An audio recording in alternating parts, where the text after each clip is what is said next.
नमस्कार दोस्तों, मैं हूं प्रतीक। स्वागत है आप सभी का। तो भाई ये बात आप बहुत अच्छी तरह से जानते होंगे कि कार डीलरशिप्स का बहुत बड़ा हाथ होता है कार के ब्रांड या फिर कंपनी के इमेज को अच्छा या फिर बेकार बनाने में। कार खरीदने से पहले, कार खरीदते समय और कार खरीदने के बाद, इन तीनों ही फेजेस में डीलरशिप का सपोर्ट और बिहेवियर ही तय करता है कि कार के ब्रांड को अच्छा बोला जाए या बेकार। सपोज कीजिए कि आप एक ब्रांड न्यू कार लेने जा रहे हैं और आप उसको खरीदने के लिए किसी डीलरशिप पर जाते हैं। वहाँ के जो लोग हैं, जो भी स्टाफ है, वो आपको काफ़ी अच्छे से ट्रीट करता है, हर चीज़ में सपोर्ट करता है और कायदे से चीज़ें क्लियर करता है। इसके बाद आप गाड़ी की डिलीवरी लेते हैं। गाड़ी आपको पूरी तरह से सही सलामत मिलती है, एकदम साफ़ सुथरी, और जैसा आप खरीद रहे हैं ब्रांड न्यू, वैसी ब्रांड न्यू गाड़ी आपको मिलती है। और इसी के बाद आपको आफ्टर सेल सर्विस में भी कभी कोई प्रॉब्लम नहीं आती है। तो आप अपने आसपास के लोगों से, फ्रेंड्स से या फिर रिलेटिव से उस कार के कंपनी की तारीफ ज़रूर करेंगे कि मैंने कंपनी से गाड़ी खरीदी है और भाई ये लोग बहुत ही सपोर्टिव हैं। मैं सभी को यही रिकमेंड करूँगा।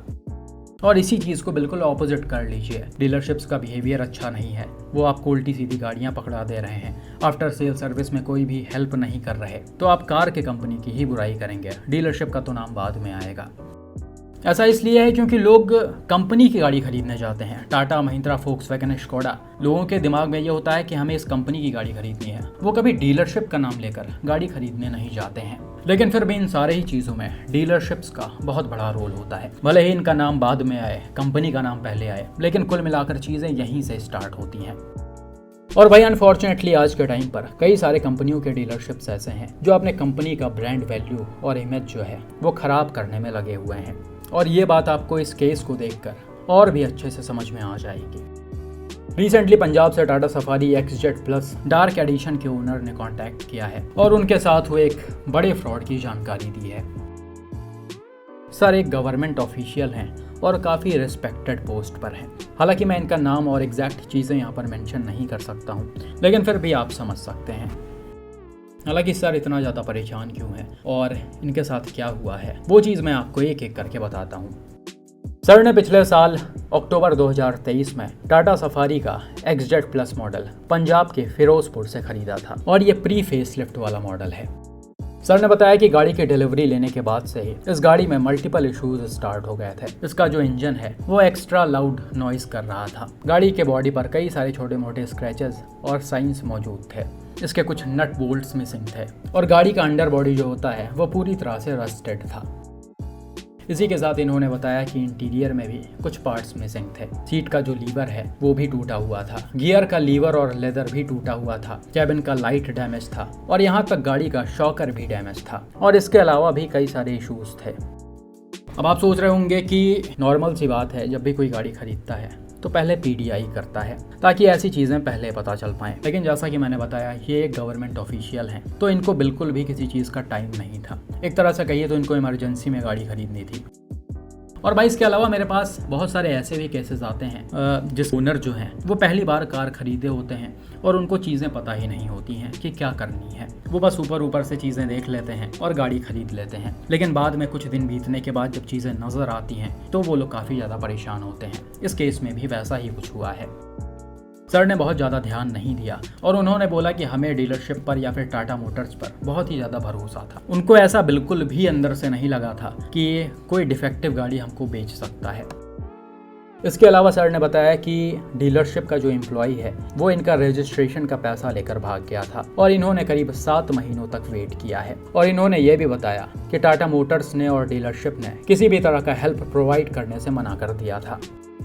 साथ ही साथ सर ने यह भी बताया कि गाड़ी पहले से किसी और के नाम पर रजिस्टर्ड थी, जो इसके IRA एप्लीकेशन में दिख रहा था। वहां पर किसी और का नाम भी पड़ा हुआ था और मोबाइल नंबर भी पड़ा हुआ था। और इस चीज़ को भी रिजॉल्व होने में करीब 10 महीने लग गए। अब भाई यहाँ पर एग्जैक्टली क्या सीन था वो तो मैं दावे के साथ नहीं बोल सकता हूँ, लेकिन ऐसा ही एक और केस सामने आया था सफारी का ही, जिसमें गाड़ी पहले से दूसरे के नाम पर रजिस्टर्ड थी। खैर इतनी सारी चीजें देखने के बाद सफारी के ओनर डीलरशिप को और टाटा मोटर्स को कंप्लेन कर रहे थे, लेकिन वहां से कोई भी सपोर्ट उनको नहीं मिल रहा था। इनफैक्ट सर ने ये भी बताया कि उनको कुछ धमकी भरे कॉल भी आए थे हायर रैंकिंग ऑफिशियल्स के। अब वो लोग कौन थे वो तो मुझे नहीं पता।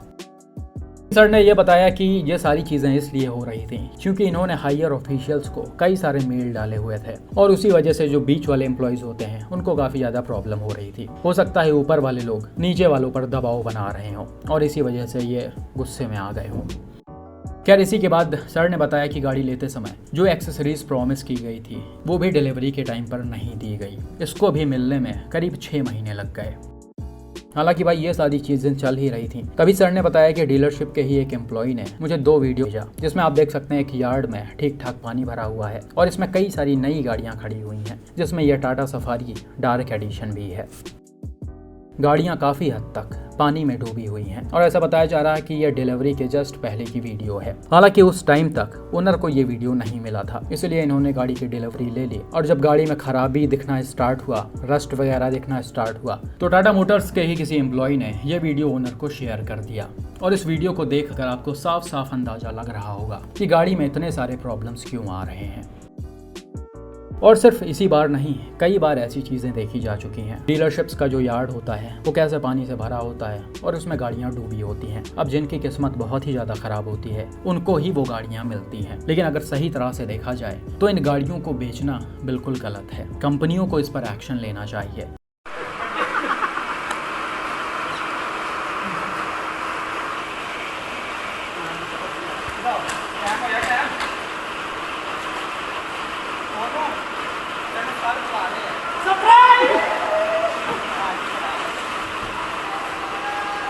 पानी बड़ा ज़्यादा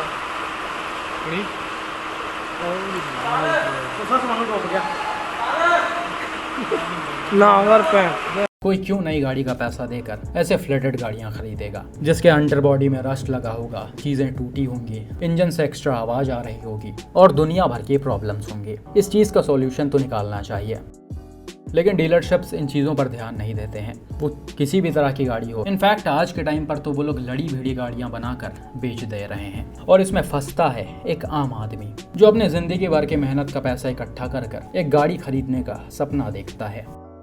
खैर भाई, इन सारी चीज़ों को देखने के बाद सर ने सोचा कि वो कोर्ट केस करेंगे, लेकिन इनकी वाइफ प्रेग्नेंट थी, इसीलिए ये ज़्यादा दौड़ भाग कर नहीं सकते थे। हालांकि टाटा के कुछ एम्प्लॉयज़ ने और टाटा के ऑफिशियल्स ने इनको फ्री में वारंटी और एक्सेसरीज देने का वादा किया और वो इनसे ये चाहते थे कि इस केस को आगे ना लेकर जाएं, लेकिन इन्होंने चीज़ों को साफ साफ मना कर दिया क्योंकि भाई टाटा सफारी के ओनर ने काफ़ी ज़्यादा प्रॉब्लम झेला है। सर ने बोला कि मैं एक मेंटल हैरेसमेंट से गुजर रहा हूँ। इनके वाइफ के प्रेगनेंसी के दौरान ये अपने गाड़ी को यूज़ नहीं कर पा रहे थे मेडिकल विजिट्स के लिए। इन्होंने अपने ऑफिस से कई सारी छुट्टियाँ ली टाटा के वर्कशॉप और डीलरशिप पर जाने के लिए, और टाटा मोटर्स के जो लोग हैं वो इनके साथ बिल्कुल भी अच्छा बिहेव नहीं कर रहे थे। तो ये कुल मिलाकर बहुत ही ज़्यादा परेशान है।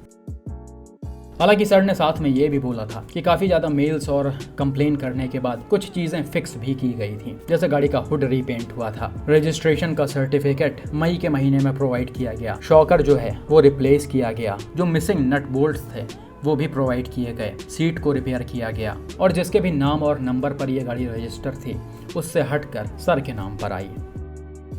हालांकि भाई ये कोई एहसान नहीं कर दिया इन्होंने, खराब गाड़ी बेचकर उसी को बना रहे हैं, तो ये कोई एहसान नहीं हुआ। 25-30 लाख रुपए कोई देता है नई गाड़ी के लिए, ऐसे डिफेक्टिव गाड़ियों के लिए नहीं। खैर इसके अलावा भी बहुत सारे प्रॉब्लम्स अभी बने हुए हैं और जो अंडर बॉडी रस्ट वगैरह है वो तो कभी जाने वाला है नहीं। तो टाटा सफारी के ओनर का सिर्फ यही मांग है कि या तो उनकी गाड़ी को रिप्लेस किया जाए या फिर उनका पूरा पैसा रिफंड कर दिया जाए, और यही पूरी तरह से सही भी है क्योंकि सारे प्रूफ्स हमारे सामने हैं। मैं टाटा से रिक्वेस्ट करता हूं कि इनके चीज़ों को जल्दी से जल्दी सुना जाए। और भाई इस वीडियो को अगर मैं ट्विटर पर भी डालता हूं तो उसका लिंक कमेंट में पिन कर दूंगा। आपसे रिक्वेस्ट है कि उसे ज़्यादा से ज़्यादा रीट्वीट करिए।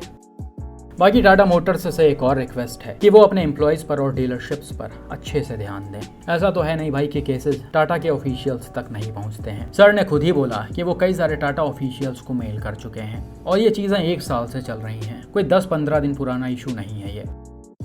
तो सभी को इस प्रॉब्लम के बारे में काफ़ी अच्छे से पता होगा। बस होता क्या है कि लोग चीज़ों को काफ़ी ज़्यादा खींचने की कोशिश करते हैं या फिर वो इग्नोर ही कर देते हैं, और इन सब में पिसता है एक आम आदमी। खैर ऐसी चीज़ों पर अगर आज ध्यान नहीं दिया गया तो आगे चलकर हो सकता है काफ़ी ज़्यादा प्रॉब्लम हो जाए, इसीलिए टाइमली सारी चीज़ों को सही करना बहुत ही ज़्यादा ज़रूरी है। बाकी भाई आपका इस केस पर क्या मानना है कमेंट करके ज़रूर बताएं।